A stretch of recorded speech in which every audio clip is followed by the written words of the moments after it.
Alors dans Fallout 4, on va s'intéresser à un lieu, ou plutôt à son histoire, que je trouve plutôt sympathique. C'est l'abri du maire de Boston. Alors géographiquement, l'abri du maire de Boston se situe tout à gauche de la map. Voilà, dessous l'endroit où vous allez rencontrer Kellogg's. Là-dessus, aucun problème. Pour entrer dans l'abri du maire de Boston, il va falloir que vous piratiez l'ordinateur externe et que vous fassiez justement ouvrir cet abri anti-atomique. Là-dessus, pas de souci. Et là, ça va devenir marrant, en effet, parce que quand vous allez visiter l'abri, vous allez voir que cet abri a quand même une drôle de disposition. Vous allez avoir des chambres de luxe, vous allez avoir une salle de sport, etc., etc.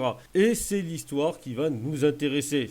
Alors c'est très simple, le maire de Boston de l'univers de Fallout était pas trop con. Quand il a senti la troisième guerre mondiale se pointer, il a détourné de l'argent public pour se construire un bunker. Oui, alors ça, détourner de l'argent, beaucoup d'hommes politiques savent faire, sauf que lui, il a eu l'intelligence de le faire pour un truc utile. Et le problème, c'est qu'en fait, il a détourné plus que prévu. En effet, il avait une femme qui était un petit peu intéressée par les options de l'abri, il lui a proposé plusieurs idées. Un cinéma personnel, une salle de sport, des chambres de luxe, etc., etc., etc. Ce qui a fait que tous les citoyens ont un petit peu remarqué qu'il y avait un truc qui n'allait pas.